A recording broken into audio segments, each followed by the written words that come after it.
Hallo, liebe Zuhörer. Hier ist Lukas. Willkommen beim Gesundheitskompass. Heute klinge ich nicht gut. Meine Stimme ist tief, meine Nase ist zu. Ich glaube, ich bin krank.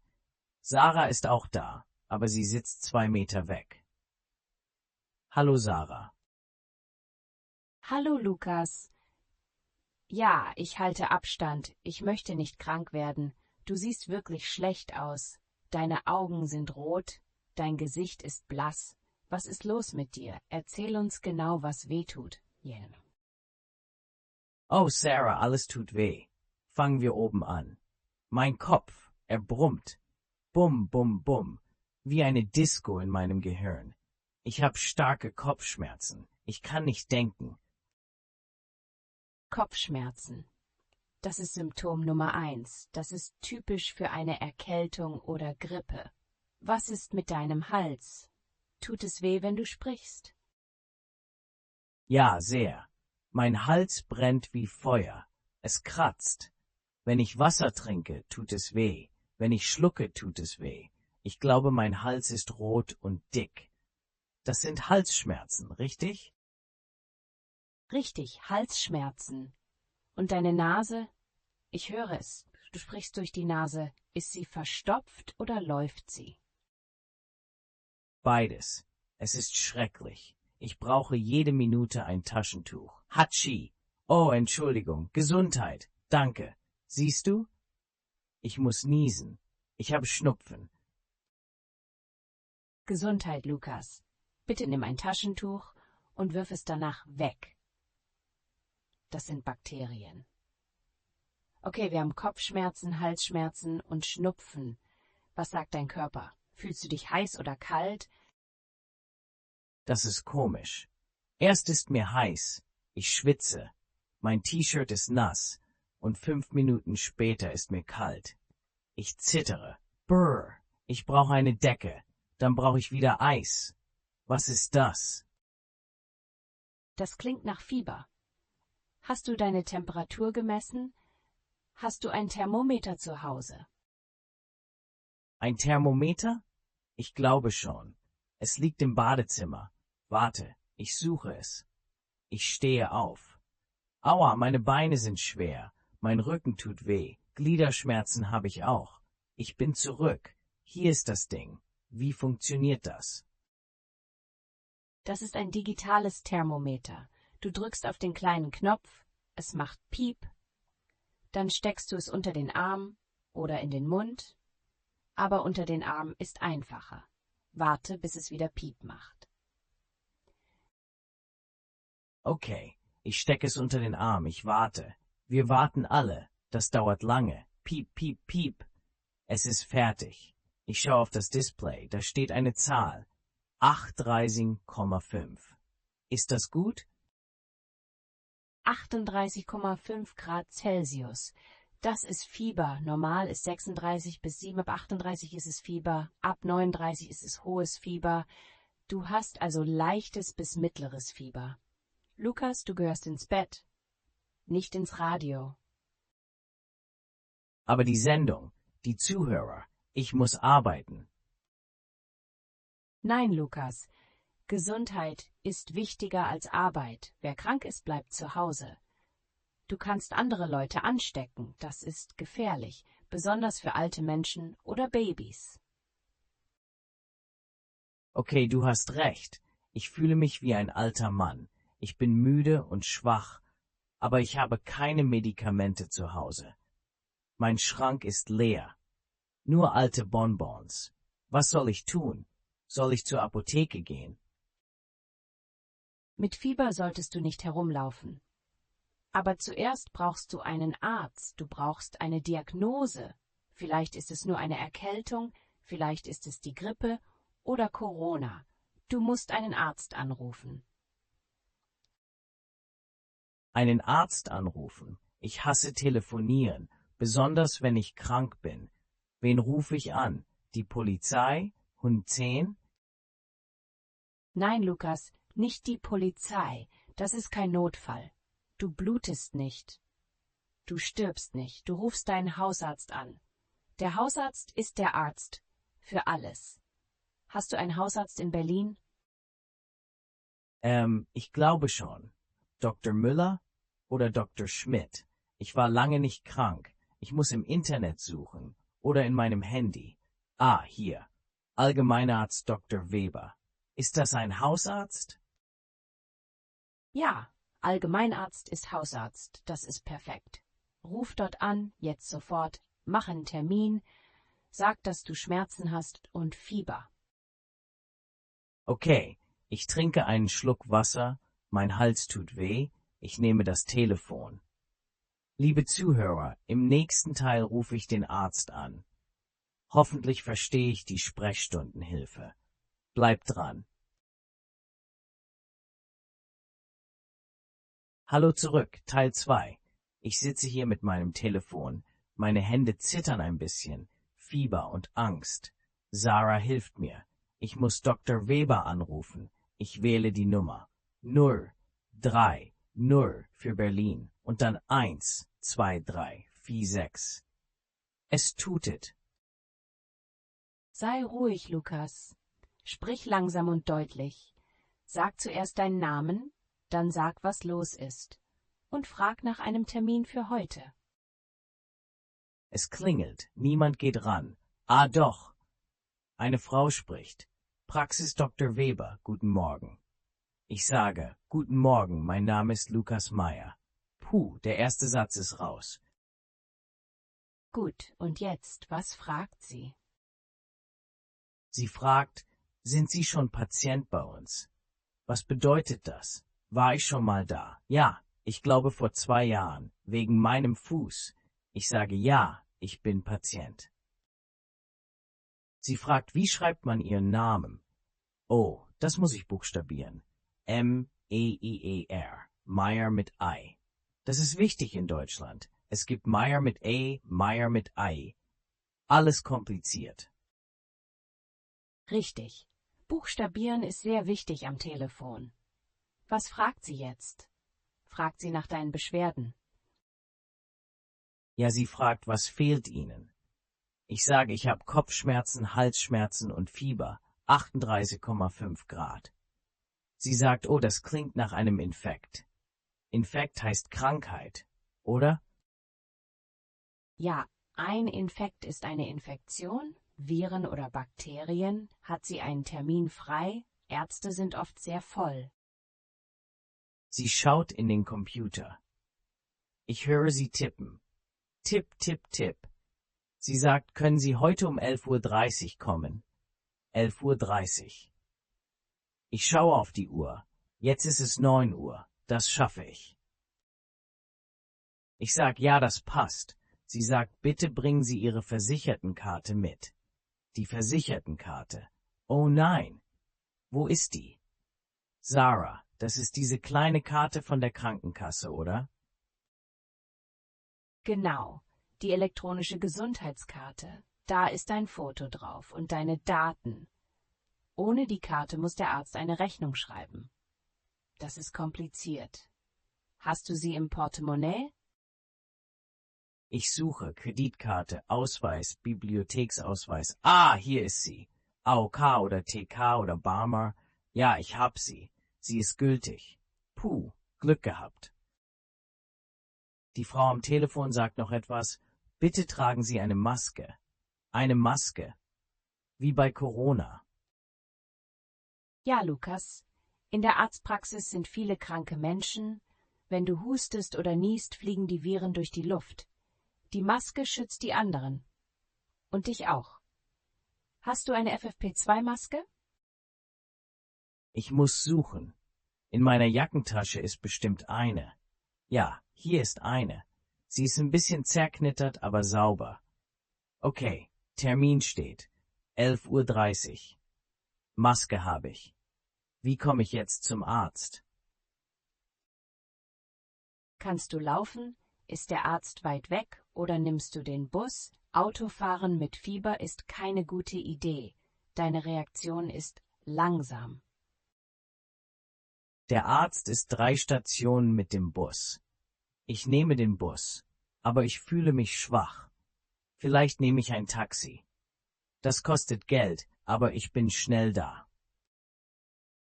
Taxi ist gut, das ist sicherer, ruh dich jetzt noch eine Stunde aus, trink viel Tee, Kamillentee oder Pfefferminztee, das ist gut für den Hals. Ich hasse Tee, aber okay. Ich trinke Tee, ich lege mich aufs Sofa, ich mach die Augen zu, mein Kopf hämmert immer noch. Hoffentlich gibt mir der Arzt eine Wunderpille. Es gibt keine Wunderpillen, Lukas, aber der Arzt wird dir helfen. Bereite dich auf das Gespräch vor. Der Arzt wird Fragen stellen. Seit wann haben Sie Schmerzen? Nehmen Sie andere Medikamente? Haben Sie Allergien? Allergien, ich bin allergisch gegen Arbeit.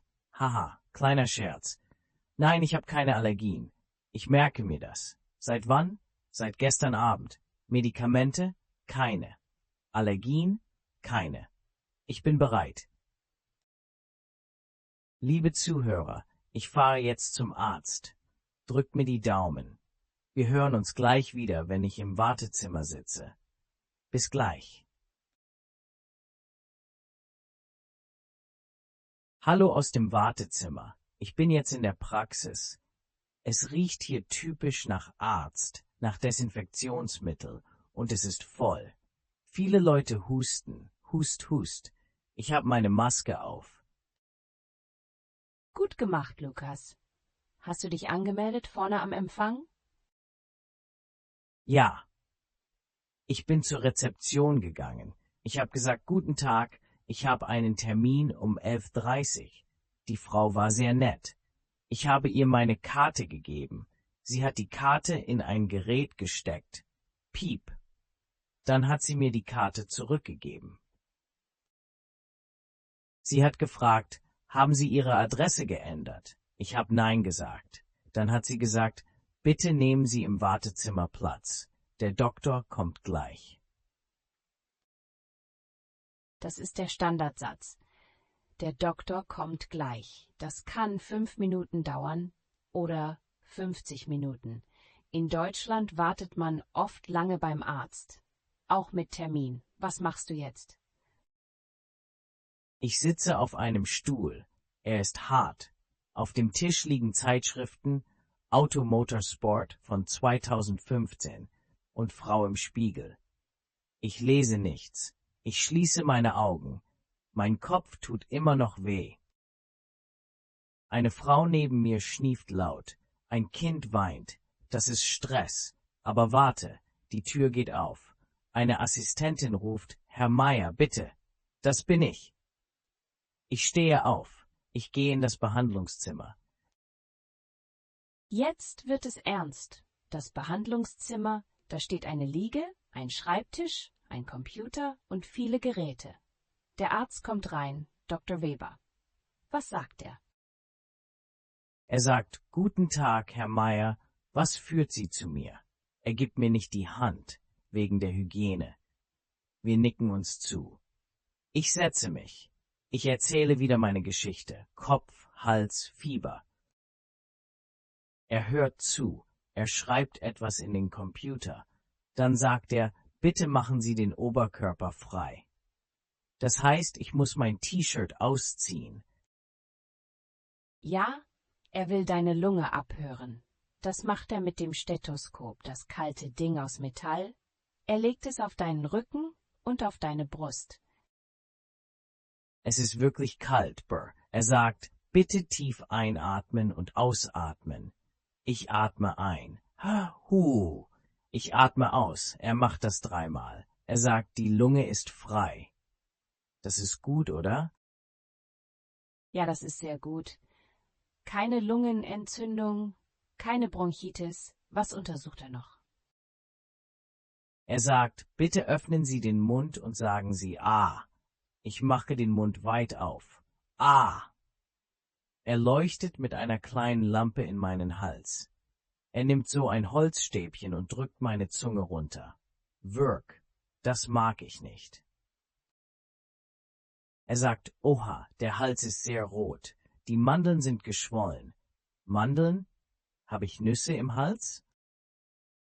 Nein, Lukas. Die Mandeln sind Organe im Hals, Tonsillen. Wenn sie geschwollen sind, hast du eine Entzündung. Hat er auch deine Ohren gecheckt? Ja, er hat in meine Ohren geschaut. Ohren sind okay, sagt er. Dann tastet er meinen Hals außen ab. Er drückt mit den Fingern. Tut das weh? Ich sage ja, ein bisschen. Das sind die Lymphknoten. Dann setzt er sich wieder hin. Er schaut mich an. Er sagt, Herr Meier, Sie haben einen grippalen Infekt, eine starke Erkältung. Es ist keine echte Grippe, aber Sie brauchen Ruhe. Ein grippaler Infekt. Das ist der Klassiker im Winter. Das ist ansteckend, aber nicht gefährlich, wenn du dich ausruhst. Was ist die Therapie? Was sollst du machen? Er sagt, ich schreibe Sie für 3 Tage krank. Er gibt mir einen gelben Schein. Das ist die Arbeitsunfähigkeitsbescheinigung. Ein langes Wort. AU-Bescheinigung. Das muss ich meinem Chef schicken. Genau. Das ist wichtig für die Arbeit. Und Medikament? Hat er dir ein Rezept gegeben? Ja, er hat einen kleinen Zettel ausgedruckt. Er ist rosa, ein rosa Rezept, da stehen Medikamente drauf. Er sagt, holen Sie das in der Apotheke, nehmen Sie die Tabletten 3-mal täglich. Und er sagt, viel trinken, viel schlafen. Ich sage, danke, Herr Doktor. Ich ziehe mein T-Shirt wieder an. Ich nehme das Rezept und den gelben Schein. Ich gehe zur Rezeption, sage Tschüss und gehe raus. Puh. Jetzt weiß ich es. Ich bin offiziell krank. Gut gemacht. Jetzt hast du den Plan. Der nächste Stopp ist die Apotheke. Ohne Medikamente wirst du nicht gesund. Auf zur Apotheke. Wir sind bei Teil 4. Ich stehe auf der Straße. Es regnet. Typisch Berlin. Ich habe mein rosa Rezept in der Hand. Ich suche eine Apotheke. Da vorne ist ein großes rotes A. Das ist das Zeichen für Apotheke in Deutschland. Richtig, das rote A im Frakturstil. Geh rein, Lukas. In der Apotheke arbeiten Apotheker. Sie sind Experten für Medikamente. Sie erklären dir alles. Ich gehe rein. Es ist sehr sauber und weiß. Überall stehen kleine Schachteln. Es riecht nach Pfefferminze. Ich gehe an den Tresen, da steht ein Mann im weißen Kittel. Er sieht sehr seriös aus. Ich sage, guten Tag, ich möchte dieses Rezept einlösen. Ich gebe ihm den rosa Zettel. Er schaut drauf. Er tippt in seinen Computer. Er sagt, einen Moment bitte, ich hole die Medikamente. Er holt sie oft aus einer Schublade. Oder ein Roboter bringt sie. Moderne Apotheken haben Roboter. Was hat der Arzt verschrieben? Was steht auf der Packung? Der Apotheker kommt zurück, er legt 3 Packungen auf den Tisch. 1 ist Ibuprofen, das kenne ich. Das ist gegen Schmerzen und Fieber. 1 ist Nasenspray und 1 sind Halsbonbons. Der Apotheker erklärt mir alles. Er ist sehr genau. Er sagt, das Ibuprofen nehmen Sie bitte nach dem Essen, nicht auf leeren Magen, maximal 3 Stück am Tag. Sarah, warum nach dem Essen? Weil Schmerztabletten schlecht für den Magen sind. Wenn du vorher etwas isst, ist es besser verträglich. Und das Nasenspray? Wie oft? Er sagt, das Nasenspray nur 3-mal täglich und maximal eine Woche. Wenn man's zu lange nimmt, geht die Nase kaputt. Das wusste ich nicht. Und die Bonbons kann ich lutschen, wenn der Hals kratzt. Dann frage ich, haben Sie auch etwas Natürliches? Ich mag Chemie nicht so gerne. Er sagt, ja, wir haben einen Kräutertee, Salbei und Thymian. Thymian?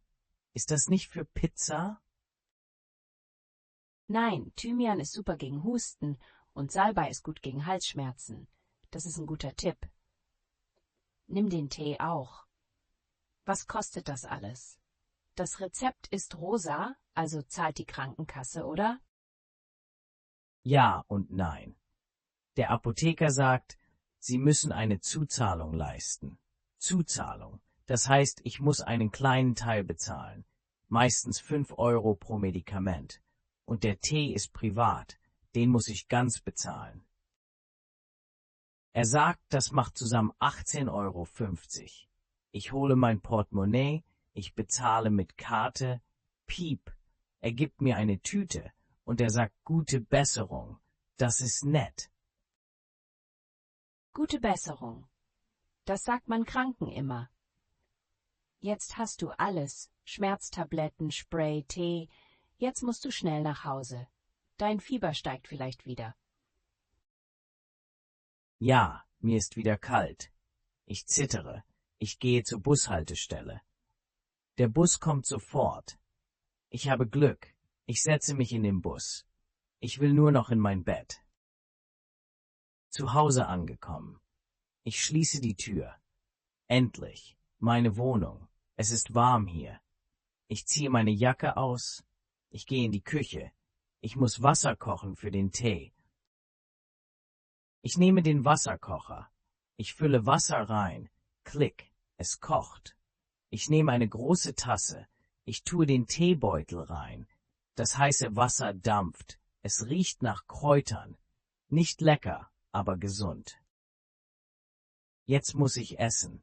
Aber ich habe keinen Hunger. Mein Hals tut weh. Was kann ich essen, Sarah? Pizza geht nicht. Döner geht nicht. Iss etwas Weiches. Eine Suppe, Hühnersuppe ist die beste Medizin. Oder Joghurt oder Kartoffelbrei. Hast du Suppe da? Vielleicht eine Dose? Ich schaue im Schrank. Ja, eine Dose Hühnersuppe mit Nudeln. Ein Geschenk von meiner Oma. Danke, Oma. Ich mache die Suppe warm. Ich esse 3 Löffel. Dann nehme ich die Tablette. Ich drücke die Tablette aus der Packung. Sie ist weiß und rund. Ich nehme einen Schluck Wasser. Schluck. Weg ist sie.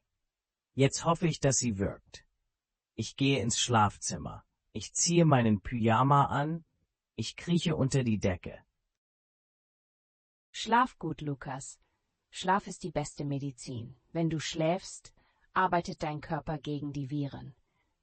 Wir sehen uns im letzten Teil, wenn du wieder gesund bist. Oder fast gesund. Hallo, liebe Zuhörer. Hier ist wieder Lukas. Es sind 3 Tage vergangen. Meine Stimme ist wieder fast normal. Hört ihr das? Kein Piepsen mehr. Kein Brummen. Ich bin wieder da. Hallo, Lukas. Du siehst viel besser aus. Deine Augen sind klar, deine Wangen sind rosa. Das Fieber ist weg? Ja, das Fieber ist weg. Ich habe 36,6 Grad. Perfekt. Der Hals kratzt nur noch ein kleines bisschen. Die Tabletten haben geholfen und der Schlaf. Ich habe geschlafen wie ein Bär im Winter. Das freut mich sehr. Du hast den Infekt besiegt. Aber Lukas, jetzt kommt das wichtige Thema Prävention. Das heißt, wie bleibst du gesund? Ich will nicht, dass du nächste Woche wieder krank bist. Ich auch nicht. Krank sein ist langweilig und teuer. Was kann ich tun, Sarah? Wie werde ich ein super gesunder Lukas?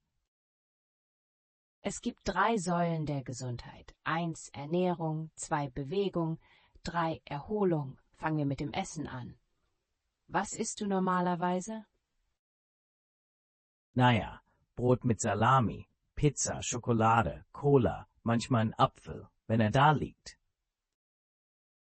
Das ist zu wenig Vitamin. Dein Körper braucht Vitamine, um gegen Viren zu kämpfen. Vitamin C ist wichtig. Das ist in Orangen, Zitronen, Paprika und Zink. Du musst mehr Obst und Gemüse essen. Okay, mehr Grünzeug. Ich kaufe Äpfel und Bananen und Paprika und ich trinke Orangensaft. Jeden Morgen ein Glas. Ist das gut? Ja, das ist ein guter Anfang. Und trinken ist wichtig. Wasser, Wasser, Wasser. Mindestens 2 Liter am Tag. Cola zählt nicht. Cola ist Zuckerwasser. Zucker ist schlecht für das Immunsystem. Keine Cola mehr, das wird hart. Aber okay, Wasser. Mit Sprudel oder ohne?